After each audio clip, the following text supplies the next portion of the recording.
역사는 그냥 책 속에만 있는 게 아니죠. 어떨 땐 이렇게 돌에 새겨져서 더 생생하게 다가오기도 하거든요. 오늘 우리가 함께 읽어볼 이야기는 바로 베트남 마지막 황제들의 도래 기록입니다. 과연 그들의 궁전은 우리에게 어떤 이야기를 들려줄까요? 자, 이 궁전 좀 보세요. 파란 하늘 아래 정말 화려한데 어딘가 좀 쓸쓸한 느낌도 들지 않나요? 여기가 바로 한때는 정말 위대한 제국이었지만 지금은 조금씩 잊혀가는 베트남 마지막 왕조의 심장부였던 곳입니다. 그래서 이 잊혀진 궁전의 문을 열기 위해서 오늘 우리는 딱 3가지 질문을 따라가 볼 거예요. 첫째, 왜 사라진 제국을 기억해야 할까? 둘째, 이 거대한 공간은 대체 누가 지었을까? 그리고 마지막으로 그 과거가 지금 우리에게 어떤 말을 걸어올까? 자, 함께 그 답을 한번 찾아가 보시죠. 네, 그럼 첫 번째 질문부터 바로 시작해 볼게요. 왜 사라진 제국을 기억해야 할까? 수백 년도 더 된 이 돌과 나무가 지금 우리한테 대체 왜 중요한 걸까요? 그 진짜 이유를 한번 파헤쳐 보겠습니다. 이 비틀어진 고목을 좀 보세요. 여기서 정말 어마어마한 세월의 힘이 느껴지지 않나요?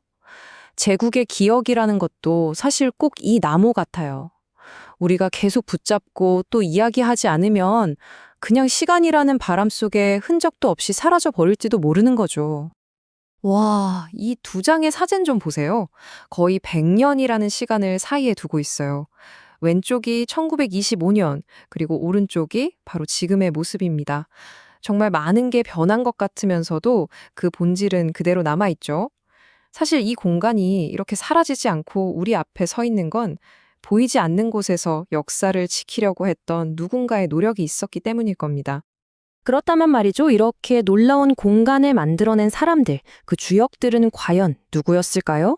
자, 이제 이야기의 2번째 장으로 넘어가서 그들을 한번 만나보겠습니다. 그 주인공은 바로 응우옌 왕조입니다. 베트남 역사의 정말 마지막 페이지를 장식했던 황실 가문이죠. 이 도시 후에를 수도로 삼아서 근대 베트남의 정체성을 만든 사람들이에요. 그러니까 이곳의 모든 건축물 하나하나에 그들의 숨결이 살아있는 셈이죠. 이 타임라인을 보면 이 왕조의 굴곡진 운명이 그대로 드러납니다. 보세요. 1821년에 화려하게 태조묘가 지어졌는데 곧 프랑스 점령기를 거치면서 큰 상처를 입게 돼요. 특히 프랑스에 저항했던 황제들은 아예 역사에서 강제로 지워져 버렸죠. 그러다 수십 년이 흘러서 1959년이 되어서야 비로소 그 애국 황제들이 제자리를 찾기 시작한 겁니다. 그리고 마침내 1997년에 완전한 모습으로 복원된 거고요. 이건 그냥 단순한 연대표가 아니에요. 이건 기억을 되찾기 위한 그야말로 투쟁의 기록인 거죠. 이런 재단 앞에 딱 서면 그냥 책 속의 이름으로만 알던 황제들이 뭐랄까? 한 명의 인간으로 다가오는 느낌이 들어요. 그들의 기쁨, 또 그들의 고뇌가 저 붉은 기둥과 금빛 장식 속에 여전히 생생하게 살아 숨쉬는 것만 같죠. 자, 여러분.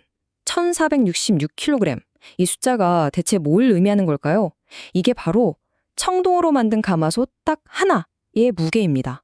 1466kg이라니 정말 상상이 가세요. 네, 바로 이 거대한 가마솥입니다. 무게가 고의 1.5톤에 달하는 거죠. 근데 이건 그냥 요리하는 솥이 아니었어요. 절대로 무너뜨릴 수 없는 왕조의 권위, 그 영원성을 상징하는 거대한 상징물이었던 겁니다. 그리고 참 재밌는 건 왕조는 사라졌지만 이 솥은 지금 베트남의 국보가 되어서 그 역사를 아주 당당하게 증명하고 있다는 사실이죠. 이 사진 한 장에 그 시대의 충돌이 고스란히 담겨 있어요. 보세요. 몸은 화려한 전통 의복을 입고 있는데 그 모습은 사진이라는 서구의 최신 기술로 기록이 됐잖아요. 이 낡은 것과 새로운 것 사이에서 어떻게든 자신들의 자리를 지키려고 했던 마지막 왕족의 고뇌가 이 사진 한 장에서 느껴지는 것 같지 않으세요? 자, 이제 마지막 질문으로 넘어가 보겠습니다. 그렇다면 이 오래된 과거는 지금 오늘을 사는 우리에게 대체 어떤 의미가 있는 걸까요? 역사가 현재와 만나는 그 순간으로 한번 가보시죠. 바로 이런 모습 아닐까요? 오늘날 정말 많은 사람들이 황제가 거닐었던 바로 그 길을 걷고 있잖아요. 카메라 셔터를 누르고 와 하고 감탄하는 바로 그 순간순간마다 이 공간에는 새로운 생명력이 더해지는 거예요.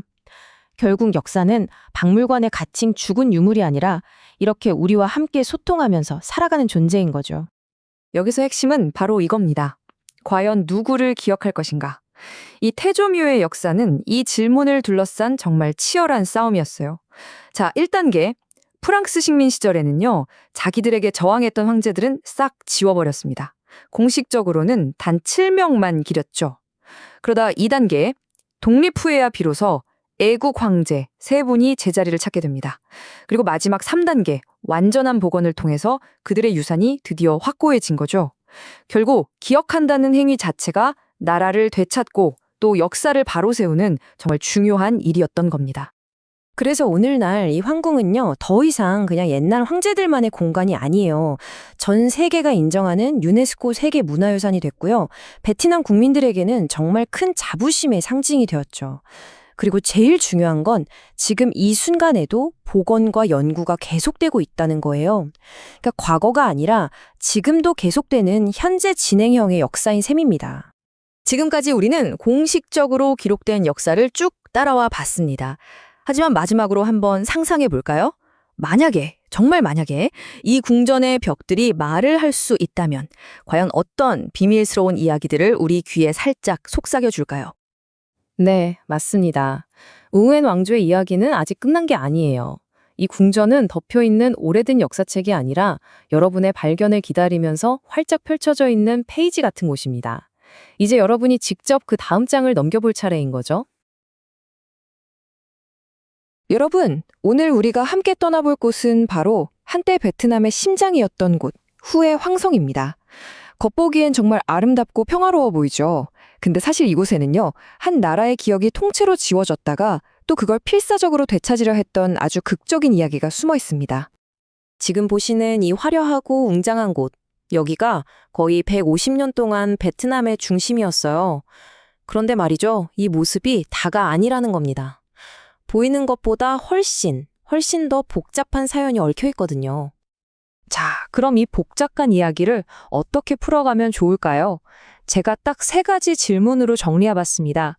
이 질문들을 따라가다 보면 전체 그림이 선명하게 보일 거예요. 자, 첫 번째 질문부터 던져볼게요. 아니, 역사는 그냥 있었던 사실인데 왜 이렇게 논쟁거리가 되는 걸까요? 특히 이곳 후의 황성의 과거는요, 마치 누군가 일부러 편집한 것처럼 중간중간 비어있는 부분이 있어요. 도대체 왜 그랬을까요? 왼쪽 사진 한번 보세요. 1925년의 모습이고요. 오른쪽이 바로 오늘날의 모습입니다. 확 다르죠? 근데 여기서 우리가 진짜 구분해야 할 건 이거예요. 눈에 보이는 건물만 변했을까요? 아니면 이 건물에 얽힌 이야기까지 바뀐 걸까요? 그 답을 찾을 수 있는 단서가 바로 여기, 태조묘라는 사원에 있습니다. 프랑스가 베트남을 지배하던 시절 있잖아요. 그때 이 나라의 공식 역사가 아주 교묘하게 편집됩니다.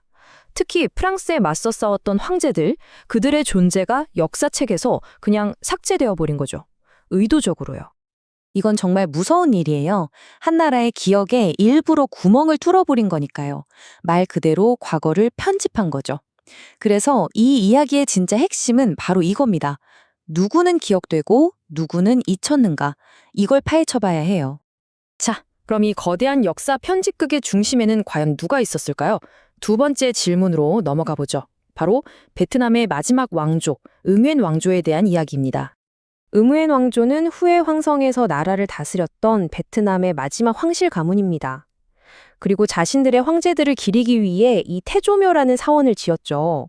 그러니까 이 사원은 우리가 이 나라의 정통성 있는 지배자다라고 선언하는 아주 상징적인 공간이었던 거예요.